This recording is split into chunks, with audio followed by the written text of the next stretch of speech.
Man, I hate Paul Finebaum, but if he wanted to work for the ACC, I'd take him. You're talking ball with the ACC squad, sponsored by Game Time. From Florida State to North Carolina, from Syracuse to Miami, and from NC State to California, it's the local experts of the Locked On Podcast Network, bringing you scoops, breakdowns, and the most comprehensive preview of the upcoming ACC weekend. Hang on, it could get loud, it could get heated, and it will definitely be fun. Squad up, you're part of the ACC squad. Hello, everyone, and welcome in the Locked On ACC. This is the ACC squad. I'm Jackson Holzer, the host of Locked On Syracuse, and we got a great panel today. We got Kenton Gibbs and Grayson Boone, the hosts of Locked On Wolfpack, Morgan Thomas, the host of Locked On Clemson Tigers, and AJ Black, the host of Locked On Boston College. And we got an action-packed show for you all today. ESPN FPI, first rankings of the offseason. 3 teams in the ACC were represented. And the top team in the ACC, well, it might surprise you. And we will talk about that later on in the show. Plus, top 3 quarterbacks in the ACC. Thank you, Kenton, for inspiring this topic 20 minutes ago. You guys did not see it. It was behind the scenes before we hit this recording, but we will go over our top 3 quarterbacks in the ACC because Kenton's got a controversial take for you all. But first, Paul Finebaum, SEC Network apologist, propagandist, analyst. Well, without getting into all the quotes here, he basically told the ACC and the Big 12 to go screw themselves. And that's a euphemism for, I think you know what word I would actually use, but, we want this to be monetized here and all. I will get into one quote, though. He said, quote, "Quite frankly, if they get a couple of automatic qualifiers for an expanded college football playoff, that's probably more than they deserve." Folks, thank you all. All right. Who's buying the first round here? What do we have to say to Paul Finebaum? The same thing I always got to say to Paul Finebaum. What exactly is anybody? This is who he's always been. This is who he will always be. This is another example of SEC media just grooming everybody to think, oh yeah, we're just so much better. We're so superior. Nobody deserves anything but us. We deserve all the things. We deserve all the stuff. We've got all the good teams. Hey, nobody can come over here and have instant success like those boys over there. In the quotes from the article that we're talking about here, he said that it was so upsetting and frustrating for him to hear the commissioner and head coaches in the best conference in college football talk about having to give SMU an equal chance. Oh, the crime, the travesty of giving a team that finished second in the Power 4 conference a chance. Oh my God. How awful is that? You know what we should have done instead, Jackson? You know what we should have done instead, Grayson? We should have put in an Alabama team that, by the way, we have more hosts on this show than they score points against Oklahoma. Yeah, that's an actual fact here. And that's the team that should have been in. Oh, they're just so sad that they didn't get in. We weren't arguing for a 9-win Miami because we understood that their defense couldn't stop a runny nose with Robitussin, a COVID booster, and 3 packs of tissue. We understood why they weren't getting in, despite having a number 1 pick. But oh no, not the special, wonderful little boys and girls from the SEC. It just means more, even though we saw them get their tails kicked all throughout the playoff and all throughout now the baseball, the college baseball World Series as well. We're watching them get their tail kicked again, but it just means more down there in SEC. Oh, it just means so much more. I'll jump in next. The amount of gatekeeping going on in college football right now is nauseating. Like, it's the SEC, as Kenton very eloquently just said. Like, this is their new thing, sword to die on. Like, they're better than everybody else. It's superior. And before you guys all get in the chat, yes, I cover Boston College, and yes, I know we're the whipping boy for a lot of different schools. I get that. That's not the point. I'm talking about college football here and just the health of everything anyways, right? Like, there's so much more to football than just the power conference SEC schools. And we're so deep into the trees right now that we're not seeing that. All we see is those numbers, the TV contracts, the amount of money that they spend, the recruiting, the recruiting classes, all that good stuff. But at the end of the day, these things are going to change. And if we just let the SEC run away with everything, then the rest of the sport's going to be left behind, and it's not going to be as special as it's been.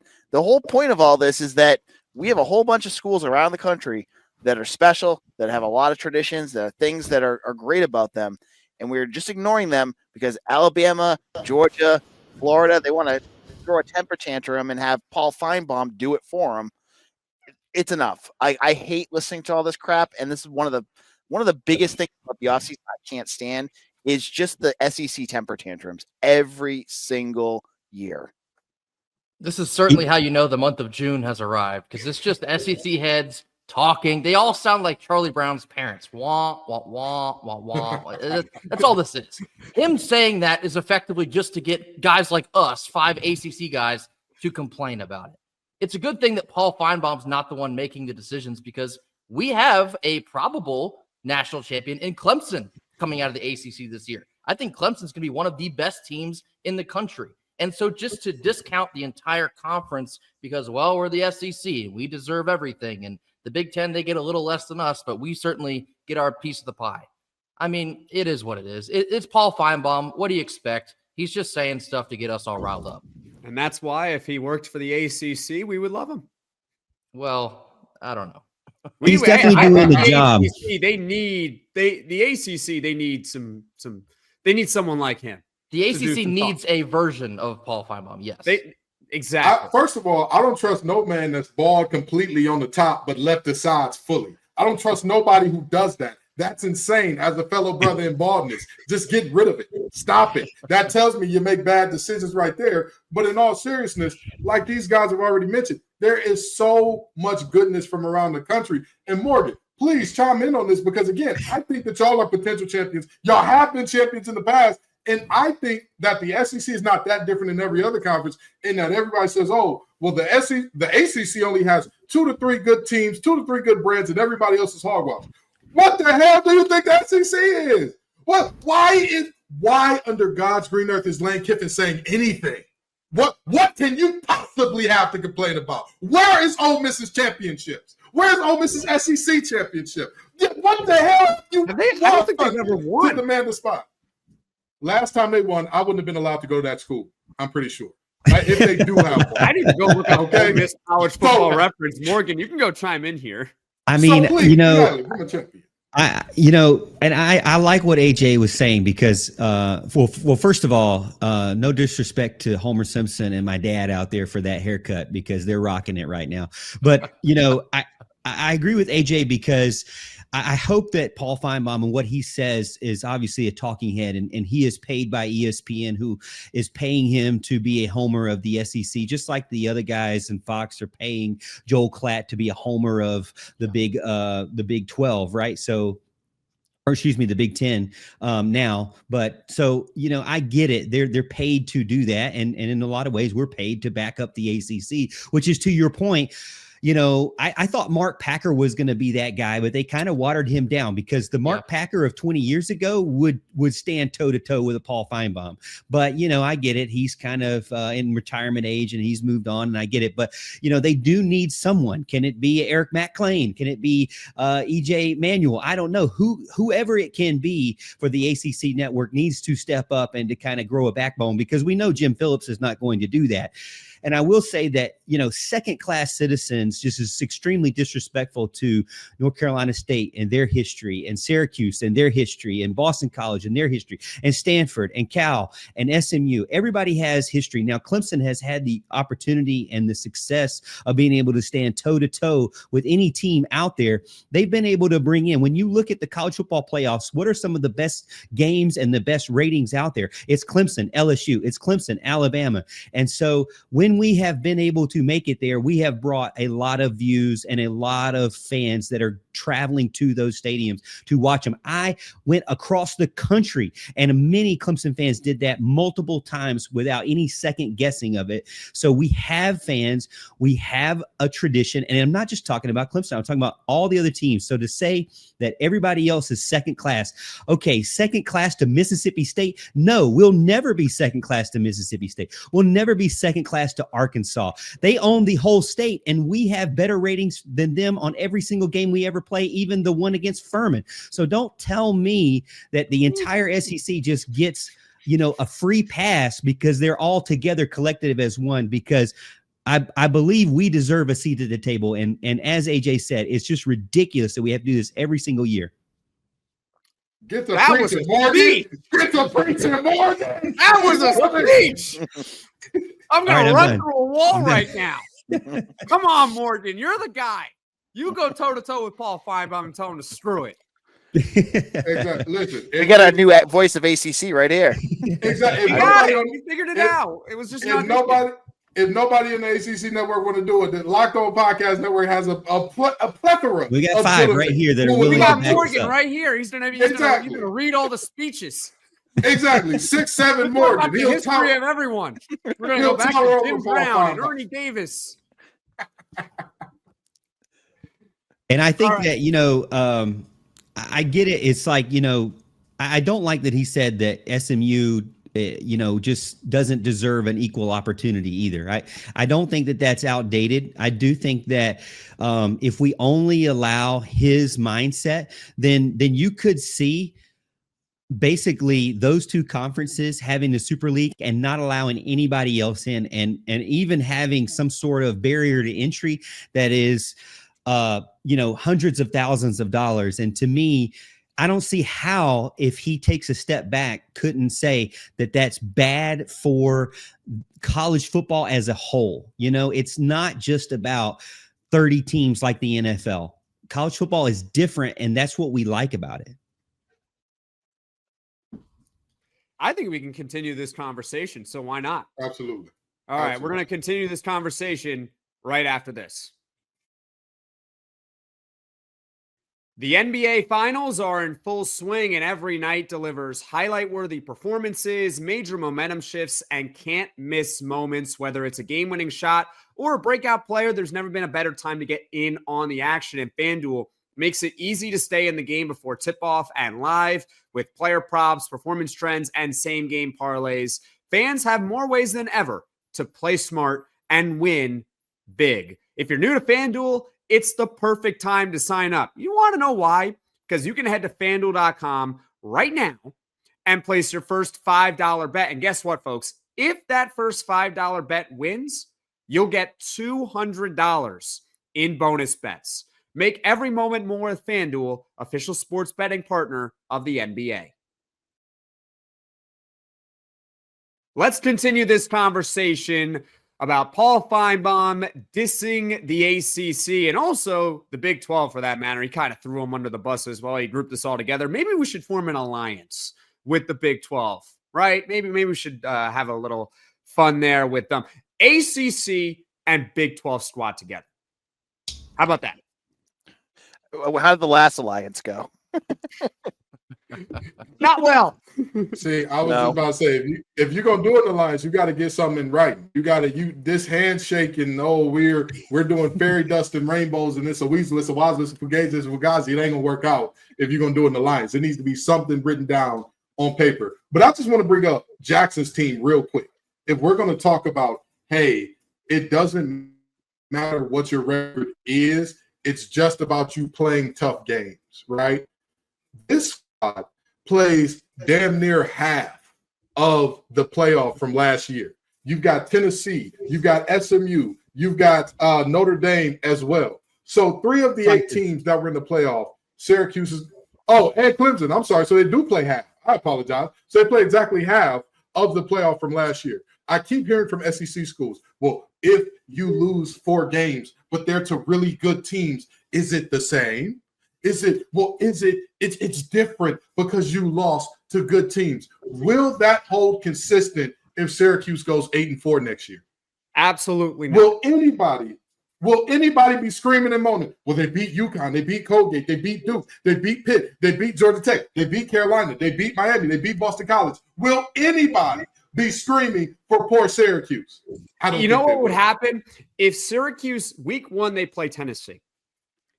If they beat Tennessee, you know what's going to be said? Oh, there's no. No, they don't have Nico anymore. Tennessee's just not good. They're just not a good team. I don't know what to tell you. They're going to finish like last in the SEC. Of course, you can beat the last team in the SEC on a neutral site. But maybe if you played that game in Knoxville, you would have lost. Yeah, well, what if they would have played in the Carrier Dome? That would, and if ifs and buts were I'm berries telling and you, nuts. that's what will happen. Of course, but that's my problem. That is my problem with perception kind of bending reality. Perception should not do that in the way of, well, I think this is a good team, therefore this is a good team. No, line it the hell up. Who won the football game? Who looked good? Who didn't? People are talking to me about, that LSU team is right there. They were right there last year. I'll tell you what. You're talking about the same team that lost to USC? What are we doing here? Again, I understand teams are not the same team they were from week 1, but Clemson had week 1 held against them all year. Clemson had, what Georgia did to them, they're not a serious team. They might have made the playoff. They might have won ACC, but they're not a serious team. They weren't allowed to get better. But LSU is? What's the difference between the Tigers? They're both Tigers. They both play in Death Valley. They're more similar than we'd like to think here. But for some reason, one of them was allowed to get better and grow. And I can't wait. Morgan, I can't wait. You need to get him that pregame speech that you just gave us, because I can't wait to see Clemson put belt to behind in game 1 this year. I need it as bad as I need air, Morgan. Yeah, I'm looking forward to that game. I think everybody's got it circled. It's coming up quick, and Clemson's schedule has gotten a little bit more difficult as well because we've got some revenge games. Jackson, I'm looking at that Syracuse game. Like Fran Brown is saying, "Hey, we got you in the ACC," and I get it. This year, and as Grayson mentioned, this year is kind of a do or die, make or break year because, statistically, you have a roster that is stacked with returning starters. Probably, I think statistically, if you look at like Phil Steele's numbers, it might be even percentage wise, the most returning starters of any Power 4 conference team. So they have to be able to make that. Now it all hinges around probably what we'll talk about later on in the show, which is the quarterback, and Cade Klubnik truly being the best quarterback in the conference and also maybe even in the country. Some people say he could be a first-round draft pick. But the thing about Cade is, while he's beaten, Kentucky, he's beaten the Tar Heels, he really hasn't won that marquee game in front of all nation, ESPN, everything, like nighttime lights, everything. He hasn't won that game. And so this LSU game is important for him because he didn't win Georgia. He didn't win Tennessee. And while he was younger in those, and you could kind of say those mistakes were forgiven, he has to step up now because you've got LSU starting out. Then you're going to have SMU. You're going to have Syracuse that's going to be wanting to come. You got to play Louisville on Friday night, and then you got South Carolina in their house this year, which we have a good streak going there. But still, they're going to want to show what they did at Clemson again in their stadium. So Clemson's got to navigate a more difficult schedule than last year. And they should have the roster to do it. Dabo Swinney's made the right decisions going forward for the staff as well. They just got to put it all together. I think this is a great start. And as you mentioned, the biggest thing for me with the ACC in perception is really week 1. What has hurt the ACC more than anything, and Clemson included? Clemson has been at times like the team you wish that they would be at week 1. But then a lot of times they've stubbed their toe week 1. And I hate it. You see Duke stub their toe. You see Clemson stub their toe. You see other ACC teams getting opportunities. Like Jackson, you mentioned, you've got Tennessee this year. We all have to come together and say, hey, you know what? If we want the respect, it starts week 1 because, as Kenton mentioned, they're not going to let you forget about it. Yeah. Well, on that note, I think this is a perfect transition to the ESPN FPI that was released earlier this week. Now, keep in mind, you all are watching or listening to this. It's premiering on Thursday evening. We are recording this on Tuesday, but I believe it was the first one that ESPN released. It was their early top 25, right? 3 ACC teams were in. So, of course, the ACC doesn't get a whole lot of respect. But Clemson, they're in the top 25. They're 11th, which is pretty good. SMU's 20th. But notice how I'm leaving out a team here. Miami is the best team in the ACC in the first ESPN FPI. So, I mean, who wants to buy the first round here? I mean, who else found that surprising, or is it not surprising to you all? I'll buy the first round and then dump it out all over the floor. It's not going to be Miami. I'm sorry, because Carson Beck is your quarterback. If anyone's heard me talk about Carson Beck before, you know how I feel. I mean, best of luck to Alex Dono, but I don't see it. He's coming off of Tommy John surgery, no less. So, you hope that he can at least be fully 100% healthy. Miami's problem last year was their defense. They could score with absolutely anyone in the country, but could they stop them on the backside of that? Until I see that problem get assured, I don't know about the Hurricanes. Now, what I do want to say is about Clemson. Clemson has the defense. In fact, they just went out and got perhaps the best defensive coordinator in the country in Tom Allen from Penn State. How Miami is over Clemson right now is beyond comprehension for me. The most interesting thing that I find about the Miami situation is, and by the way, Dono, I know you're listening. We love you, brother, but we got to tell the truth. That's what we do on this show. The most interesting thing that I find about the Miami situation is not even that you got Beck coming off injury. It's that Beck has not thrown to these receivers at all. He has not proven himself.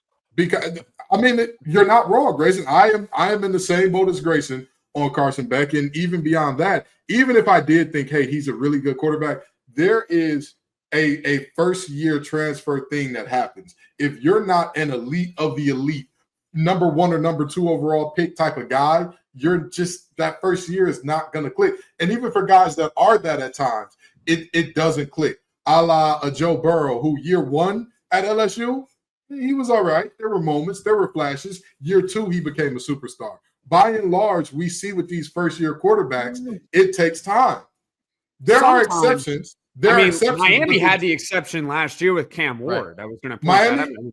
Miami had an exception. Syracuse had an exception. But everybody else, for the most part, you look around the country and you say, what did Riley Leonard do in terms of who he was at Notre Dame? What did NC State get in Grayson McCall? And with all due respect to him in an injury situation, that may be a little different. But still, for the most part, these one-year transfer guys, they don't produce at the level that you expect them to, because they're somewhere they had 3-4 years in the system. They know the receivers, they know the routes, they know who likes to get what ball where, and then you're going into a new system. I don't see it. And here's the thing. I love Miami's defense. I just think they got what I like to call can't get right-itis. They're always right there. They're always, on paper, they should do it. And then when you put rubber to road, they can't make it. Or play against Georgia Tech. Or Syracuse. I don't know if, and I'm looking at this, and it looks like the win-loss is the same for Clemson and Miami. Even some of the ESPN experts have mentioned that it's kind of shocking how Miami is so high up.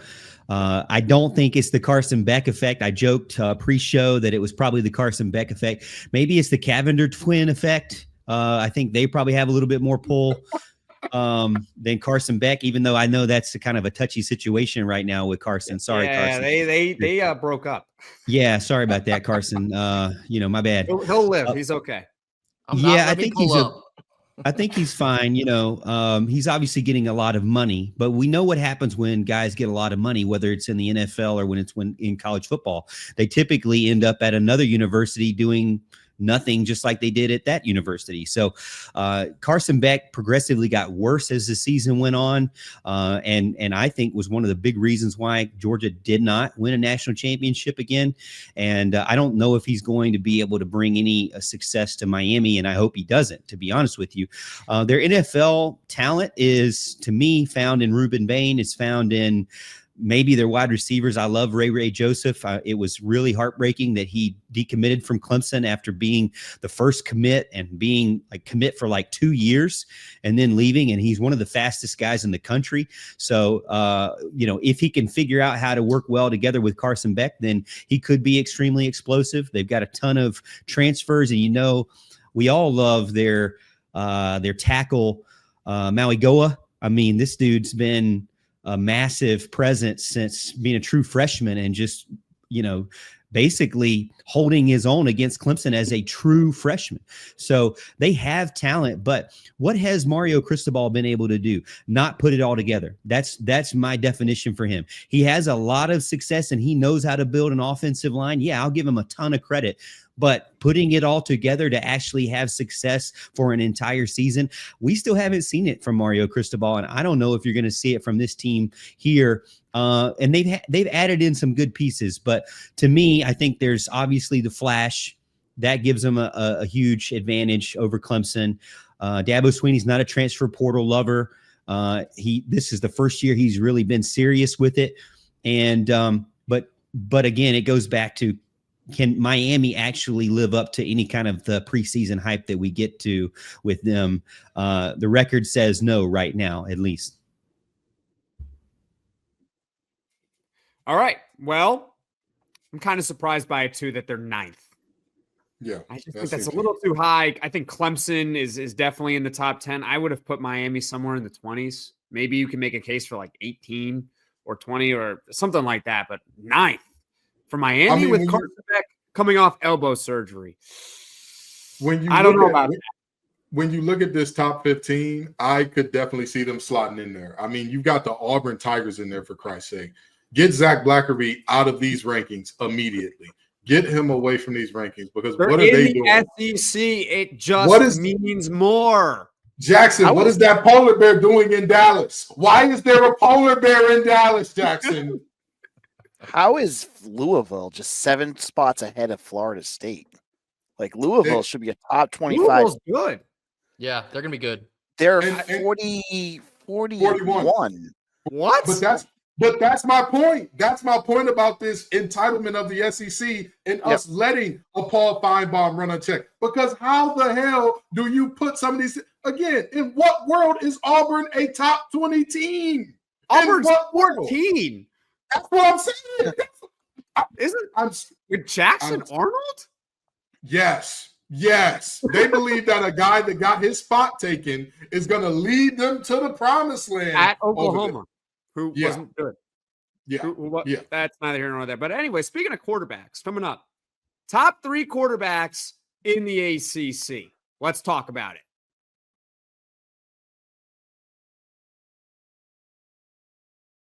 Who are the top 3 quarterbacks in the ACC? I guess we're just going to go around the room here. Kenton, let's start with you on this one. Oh, this is easy for me. I determined this by what I've seen guys do as well as what I'm projecting them to do in this upcoming season, which gives me a very easy top 3. Number 1, Morgan's guy, Cade Klubnik. He's a bad mamma jamma. He started to figure it out at the end of last season. You started to see why he was such a highly touted recruit and why everybody was going crazy about him. And when he committed to Clemson, you started to see it at the end of the season. He continues that with the situation he has, with all that returning production. Wesco and company are not going to get worse. Williams was banged up all last year, still balled out. Same thing for Brown, who I believe is returning as well. Or am I wrong there, Morgan? Is Brown back as well? Wide receiver? Tyler Brown is back, but you're going to have Tristan Smith or Bryant Wesco or TJ Moore your top 4. Right, and that's what I'm saying. They've got a ton of depth. They got a ton of talent. They've got all of the makings to be very good there. So I believe that they're going to be just fine. My next one up, this guy is such a good quarterback. He could not throw the ball. And they still said, hey, we're going to need you to win football games here. I saw it firsthand because he assisted in beating my team. Mr. Haynes King. We got to give love to the Georgia Tech Yellow Jackets. He's been in college since all of us were in college, but he's still doing it. He's still balling. And I'm going to tell you, dynamic, dual threat guy. He is a guy that we saw last year, figure it out on the passing side. The legs were always there. I think he's going to be dynamic this year. And my third guy, I'm worried about the situation around him. Everybody keeps telling me, hey, they've still got a ton of good players, but they lost a ton of production. But based on what I've seen him do, this is going to be make or break for him in terms of, is he a quarterback that you win because of or that you win with? And that's my guy, Kevin Jennings from SMU. I think that he's the 3rd best quarterback in the conference. I think those are the top 3, and I think he's closer to Haynes King than Haynes King is to Cade Klubnik. But again, Cade Klubnik's situation just puts him through the roof for me. He's got everything you could want except maybe a proven running game there, which Haynes King does have. SMU, on the other hand, they're fully kind of restocking the shelves. But Kevin Jennings, that's a bad boy. I believe that he has the potential to be special this year. Me next. I got Klubnik at 1. I used to be a big Cade Klubnik doubter. Since then, I've kind of turned into a eat my words on Cade Klubnik guy. I think he's the best quarterback in the ACC. He's turning into one of the best quarterbacks in the country, and there's really nothing else you can deny that with at this point. So I have Klubnik at 1, and I think he's going to lead a very talented Clemson team this season. In the interest of being just a little bit different, I don't want to copy Kenton because I basically had the same 3. I'm going to put Kevin Jennings at 2. I think he's dynamite. I think what he can do with SMU, even though they have some different pieces to work with this year, he is good enough, especially as a quarterback, as sometimes as a running back, as a pure athlete. He is pure electricity, and I think that he can have another dynamite season for SMU. Number 3 might surprise some folks. I'm going to go with Kyron Drones. I'm a big Kyron Drones guy. He kind of had a disappointing year last year. There's no debating that. I don't know what Virginia Tech is going to be either, but in terms of quarterback ability, I think Kyron Drones is up there with the best of them in the ACC. A lot will be dependent on the situation around him and what kind of season that they want to have down there in Blacksburg, but I'm a big Kyron Drones guy. I have him at 3. Yeah, a lot of people like Virginia Tech last season. Then week 1 happened.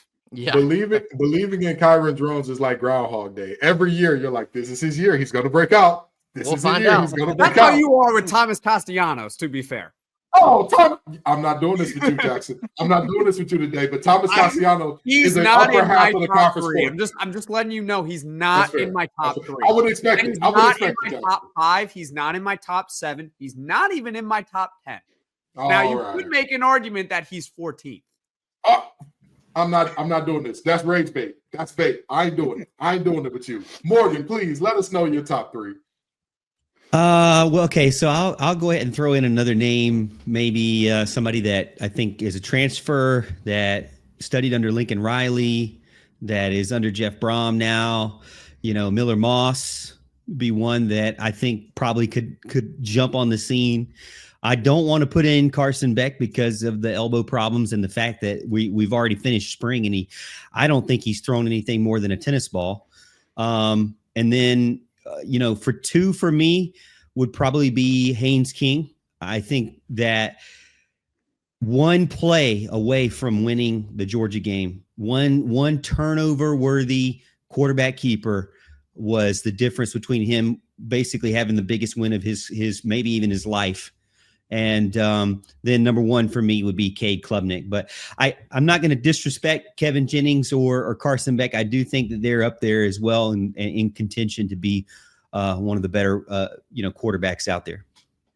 All right, I'll wrap things up here. And you guys have already said all the ones I was going to go with. But I'm going to go with right outside of my top 3 was Miller Moss because I think Jeff Brohm he's the quarterback whisperer. He's going to bring in guys and they're going to work well in his system. And, he may not be a NFL caliber quarterback, but he's going to be a damn good ACC quarterback. So he's just right outside of that.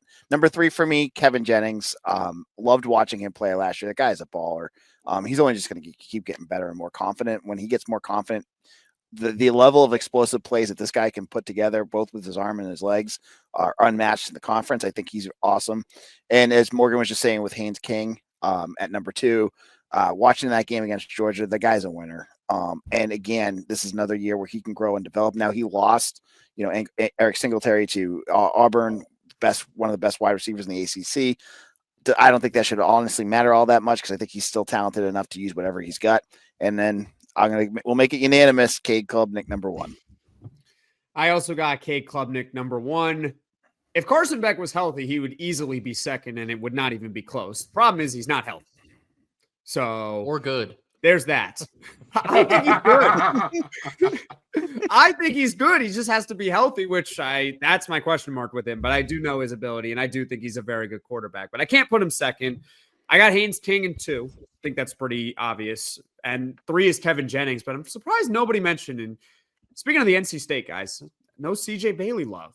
CJ Bailey's right outside that. He's right outside that group for me.